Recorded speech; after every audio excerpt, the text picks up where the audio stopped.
और ये सबसे अच्छी बात होती है कि जब मेरी सऊद से शादी हुई थी, अच्छा मेरी एक दोस्त थी, तो मेरी अभी भी वो दोस्त है। तो जब शादी नहीं हुई थी तो कोई रिश्ता आता था या कुछ होता था ऐसा, तो मैं उसको बताती थी कि यार ये आया है, मुझे तो नहीं करनी।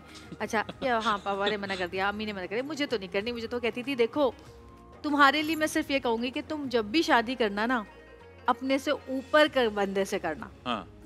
क्योंकि बाद में क्योंकि तुम जिस तरह की हो तो तुम्हें ऐसे बंदे से शादी करनी चाहिए। और शायद उसका कहा हुआ लफ्ज़ या कोई सुनती हुई बात ऐसी थी कि मेरी सऊद से शादी हुई और वो फिल्म स्टार थे और मैं एक टीवी स्टार थी। लेकिन जब हमने काम शुरू किया तो मुझे बड़ा डर लगता था कि यार कहीं वो जो बहुत सारे घरों में हम, बल्कि हमारे सामने बहुत सारे ऐसे कुलीग हैं हमारे, हम उनको देखते हैं कि वो फैमिली में आपस में मियाँ बीवी में ही मुकाबला शुरू हो जाता है। तो अल्लाह का शुक्र है कि ऐसा हमारे घर में बिल्कुल भी नहीं। और मैं तुम दोनों को देखती हूँ, मुझे लगता है यहाँ पे भी कोई ऐसा अल्हम्दुलिल्लाह बिल्कुल भी नहीं। In fact I am very proud of her, जो भी करती है माशाल्लाह, जो भी अचीव करती है, आई एम ऑलवेज बिहाइंड। और मुझे कभी ऐसा फील नहीं हुआ कि मैं कम काम कर रहा हूँ, ये ज्यादा काम कर रही है। I am very happy for her because मुझे पता है कि कितना पैशनेटली काम करती है। लास्ट ईयर जब इसने ये वाली की थी तो शी वाज वेरी स्केप्टिकल, यार मैं करूँ, ये मेरा फोटे नहीं है। मैंने क्यों नहीं करो यार। लड़ाइयाँ किस बात पे होती हैं घर में? लड़ाइयाँ किस बात पे होती हैं? दोनों की। हमारी मैं चीजें भूल जाती हूँ और फैजान कहते हैं ये कहाँ रखी है। अच्छा तुम्हारा वो सऊद वाला मसला है ना जी, आपने देखा है ना, जो चीज जहाँ पर वही होनी चाहिए। अरे भाई, और मैं देख रही हूँ कि कौन सी वाली बेल थोड़ी टेढ़ी है उसको सीधा कर दूँ।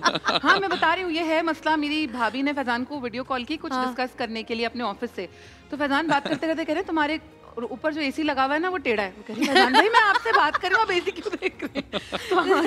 सऊद का भी यही मसला है कि मेरी बेटी में भी आई है। अच्छा मेरी बेटी में भी, हाँ, कि वो भी, उसको भी मसला होता है। मम्मा ये आज मैं ज्वेलरी निकाल के रख रही थी रेडी होने के लिए, मैं वापस आई हूँ, मैंने कहा फैजान आपने फिर ज्वेलरी ड्रॉ में रख दी, मुझे पहनने। कह रहे मैंने नहीं रखी, इसने रखी है। वो आई, उसने देखा ज्वेलरी बाहर रखी, उसने उठा के ड्रॉ में डाल दी खुद। अब मैं खामोशी देख के एंजॉय कर रहा था, मैंने कहा अच्छी बात है बेटा, सही चल रही है। अच्छा मेरे यहाँ तो बिल्कुल उलट, जैसे तुम लोग यहाँ उलट है, हमारे यहाँ भी उलट है। सऊद कहते हैं जिस स्विच में चार्जर लगा हुआ उधर ही लगाना चाहिए, उधर से निकाल के दूसरे स्विच में नहीं लगाना। मेरा चार्जर वहीं लगा रहता है एक ही जगह पे। अच्छा इन चीजों के मामले में तो मैं भी जहाँ बैठती हूँ, जहाँ लेटती हूँ वही चार्जर लगा। हाँ नहीं इन चीजों के मामले में तो मैं भी पर्टिकुलर हूँ, जहाँ चार्जर लगा हुआ है वहीं होना चाहिए। जहाँ चीजें, मेरे साथ लड़की होती है शिजा, मेरी बच्ची होती है, वो जब घर जाती है तो वो देखती है सोफे पे भी कपड़े पड़े हुए, यहाँ पे भी पड़े हुए, वो कहती है ये मैं रख दूँ। मैं कहती हूँ नहीं ये उस वाले ड्रामे के हैं, ये उस वाले ड्रामे के हैं, ये मेरे शो के हैं, इनको हाथ मत लगाना, ये मिक्स हो जाएंगे आपस में। ऐसे ही है हमारे घर पे जो बच्चा, उसको मैंने ट्रेन कर दिया कंटिन्यूटीज को लेके, तो उसको समझ जाता है, उसको पता है कि अच्छा ये कंटिन्यूटी इसकी है, ये इसकी है, तो वो मेक श्योर करता है कि मिक्स ना हो, है ना। हाँ। जब मुझे सऊद कहते हैं ना कभी यार कमरा कितना फैला हुआ है, मैं कहती हूँ आंखें बंद करें कुछ नजर नहीं आएगा, लाइट बंद करें कुछ फैला हुआ नजर नहीं आएगा, सो जाए। इसमें से ना जब सोने की लेटते तो किसी थैली की आवाज आ रही थी, कड़ कड़ कड़ कड़ चुड़ चुड़ चुड़ चुड़। अच्छा मैंने उनको सेट पे भी देखा है कि वो बड़ी चीजों को पर्टिकुलर, अब हम किसी लोकेशन पे शूट कर रहे होते हैं तो अमूमन लोग उतना ख्याल नहीं करते, लेकिन वो कोई चीज हिली थी, सऊद भाई ने एक बंदे को रोका, सुनो तुम्हें ये नजर आ रहा है ना टेढ़ा हुआ है, इसको ठीक कर दो, ये किसी का घर है, हमने शूट पे लिया हुआ है। बल्कि घर वाले कितना शुक्रिया अदा कर रहे थे। घर वाले कह रहे हैं भाई आप ही लोग शूट क्या कर रहे हैं। ऐसे लोग प्रोडक्शन में बहुत कम होते हैं, मतलब मैंने नहीं देखा चीज को मिसयूज ना किया। मैंने नहीं देखा कि शूट पे प्रोड्यूसर सफाई करवा रहा हो। सऊद भाई कहते हैं सफाई करो, साफ होना चाहिए, हमें यहाँ बैठना है, ये करना है, वो वाला कमरा भी साफ करो। वो कह रहा है भाई यहाँ नहीं बैठना, वो भी साफ करो। कह रहे हैं भाई, तो शूट वाले कह रहे हैं आप प्लीज रोज शूट पे आया करें, बड़ी अच्छी बात, हमारा घर साफ रहता है आपकी वजह से। अरे परवीन आपा की तबीयत कैसी, वो शूट पे जी चोट लग गई थी उनको, लेकिन अल्हम्दुलिल्लाह अल्लाह ने बचाया। हाँ अल्हम्दुलिल्लाह बहुत चीजें बेहतर हो गई हैं। एक तो वो रेस्ट नहीं करती ना, ये बड़ा मसला है, लेकिन बड़ी मेहनत उनको बिठा के हमने कहा प्लीज अल्लाह के वास्ते रेस्ट करें। फिर एडी का फोन आया तो मैंने उठाया, मैंने कहा जी, तो उसने कहा नहीं मैंने सिर्फ तबीयत पूछने के लिए फोन किया। अभी मैं एक सेट पे थी तो उससे दूसरे सेट पे भी सेम डेट मांग रहे थे, तो मुझे कहने लगे आप कर लेना, दोनों जगह कर लें। मैं कहा मैं बात करती है बाहर ही, मैंने अम्मी से कहा, मैंने कहा अम्मी मेरी बात सुनिए, ये कोई तरीका है एक दिन में 2-2 शूट करूं? कहती हाँ मैं तो करती हूँ 3-3 भी। मैं भी करती हूँ।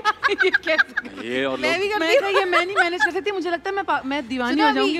यहाँ से जाती हूँ ना तो फिर बच्चों की शूट पे या अपनी जो कबूले की शूट पे आती थी मैं, वहाँ पे शूट करके फिर सहरी के वक्त 3-3:30 बजे सुबह घर आके फिर मैं अपने नहीं फिर भी सोती नहीं थी, फिर सीन लिखती नहीं, सीन लिखती हूँ फिर सुबह सुनो फैजान का ये सीन करवा देना। ये कौन सी एनर्जी ड्रिंक्स लगा रही हैं हम अपने यार अल्लाह ने दी है, जब तक चल रहे हैं चलाते हैं, आगे जाके पता नहीं क्या होना है 2-4 सालों में। और फिर ऐसा भी नहीं होता ना कि आपने चलो ऐसे ही लिख दिया, वो लिखा हुआ भी मजे का आ रहा है, हम कह रहे हैं ये कौन लिख रहा है भाई, ये कैसे हो रहा है। रात के 3 बजे भी तो वो जो साथ होते हैं, अरबाब भाई भी बताते थे कि बाजी जो है वो सुबह 6 बजे बैठ के सीन लिख रही होती है और वो सीन इतना मजे का आता है। फिर भी सुनो, तो बड़ी प्रेजेंस होती है। चलो तो घर है ना, मैं तो जहाजों में बैठ के कहाँ अब तो वाईफाई होता है, वहां से बैठ के भर रहे आ रहे उड़ते हुए सीन पहुंच रहे, क्या करे, मजबूरी है, जब चलता हुआ ड्रामा आगे बढ़ जाता है तो करना पड़ता है। अच्छा ये बताओ कि रमजान में क्या सहरी और क्या इफ्तारी की वो होती है कि ये खाना है और ये बनना है और ये इफ्तारी का देखें, इफ्तारी का हम सबका एक रूल है कि इफ्तारी घर पे होगी। हाँ,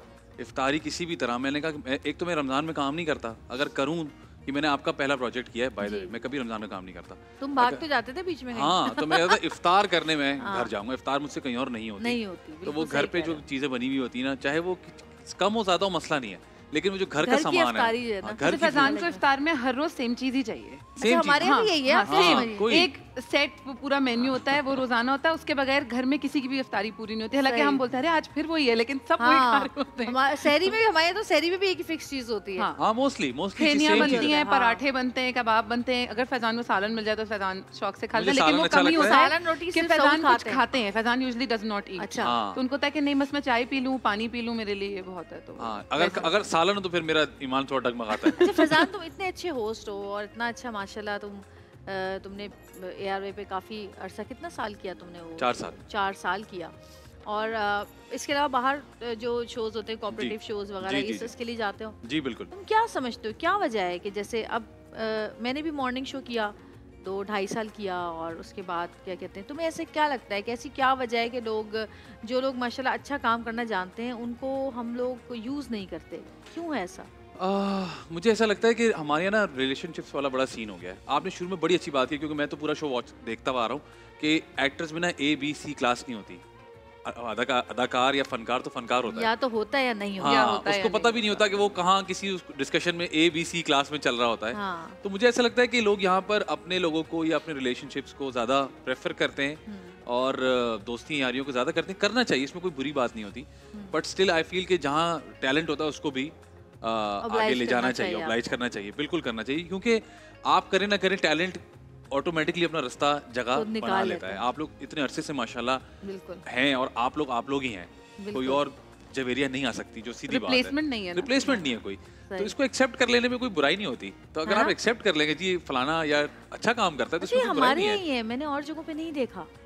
और जगहों पे अगर आप बराबर में ही चले बॉलीवुड में ही बात कर लें हम, तो इतने बड़े बड़े एक्टर्स हैं, चाहे वो फीमेल हो या मेल हो, आप वो किसी नए बंदे के साथ, एक नॉर्मल इंसान के साथ काम कर रहे होते हैं और बड़ा अच्छा काम कर रहे होते हैं। वो कभी ये नहीं कहते कि हम ये तो नया बंदा है, हम तो उसके साथ काम नहीं करेंगे। हमारे यहाँ तो ये शुरू हो गया है कि ये 4 लड़कियां हैं, ये हमारे साथ हीरोइन होगी तो हम काम करेंगे। लड़कियां कहती हैं ये 2-4 लड़के हैं, अगर ये हीरो होंगे तो हम काम करेंगे, इसके अलावा हम हीरोइन का काम हम काम ही नहीं करेंगे। बल्कि रिसेंटली मुझे एक चीज और पता चली कि ड्रामा मैंने किया था कुछ टाइम पहले, तो जी उसका OST बड़ा अच्छा था, तो मैं उसका OST बहुत अच्छा था, हमने इनसे गवाना था, लेकिन उन्होंने कहा एक्टर्स कौन है पहले उनका नाम बताएं। अच्छा, फिर मैं OST ये भी हो गया। हाँ, ये भी होने लगा है अब। अरे यार, बड़े क्लास कॉन्शियस हो गए बेचारे हैं। हाँ, बहुत अफसोस होता है सैडली, मतलब जी किस तरह की बात है। कॉल आ गई है जी। हेलो, अस्सलाम वालेकुम, ले रहे हैं कॉल जी, कौन बात कर रहे हैं? हेलो जी बोलिए। हेलो जी, आपकी आवाज आ रही है, बोलिए क्या बात करनी है, कौन बात कर रही है? मैं सारा बात कर रही हूँ लाहौर से। सारा लाहौर से। जी सारा, मेरा सवाल महाम से था कि पिछले साल उन्होंने जो है वो प्यारा रमजान की ट्रांसमिशन की थी, तो क्या वो अब इस रमजान ट्रांसमिशन को मिस कर रही हैं? मैं हाँ ऑब्वियसली मिस कर रही हूँ, क्योंकि वो एक माहौल सा बन जाता था, एक आदत हो गई थी। लेकिन ये ज्यादा देखने में ज्यादा मजा आ रहा है, क्योंकि आजकल कुछ ऑफ भी मिल रहा है मुझे, तो जो मैंने टाइम लास्ट ईयर घर पे मिस किया था वो अब पूरा करने का मौका मिल रहा है। अच्छा, मेरे साथ भी ये हुआ ना कि जैसे बहुत सारे जैसे 3 साल लगातार की, फिर बीच में गैप आया, फिर 1 साल मैंने अपने घर से की, फिर 1 साल फिर दूसरे चैनल पे की, फिर 1 साल का गैप आया। तो वो जो 1 साल का गैप आता है ना, हाय बड़ा मजेदार होता है। रेस्ट बहुत इंपॉर्टेंट होता है। गैस ने बड़ा तंग किया उस साल मुझे। मैं जब भी पकौड़े बनाने खड़ी थी गैस चली जाती थी, क्योंकि हमारे यहाँ ना गरम खाए जाते थे, एन वक्त पे गैस चली जाती थी। फिर मैंने वीडियो बनाई, बड़ी कहाँ तक नहीं पहुँच गई वो। हमारे यहाँ चैलेंजेस तो है ना, हमारे यहाँ के एन मोमेंट पे गैस चली जाना, नया इम्तिहान होता है। वो एक अपना मजा होता है। आज गैस सही से नहीं, अक्सर जैसे आजकल ऑफ होती है तो मैं किचन में खड़ी हूँ, मैं मेरी सास जो है ना, अम्मा हम खड़े में देख रहे हैं, उनका ये क्या करें, आज गैस की मर्जी है, आज स्लो आएगी, आज स्लो आएगी, आज स्लो आएगी, आज हम ये नहीं कर सकते। लेकिन वो मजा है, इस चीज का भी मजा है।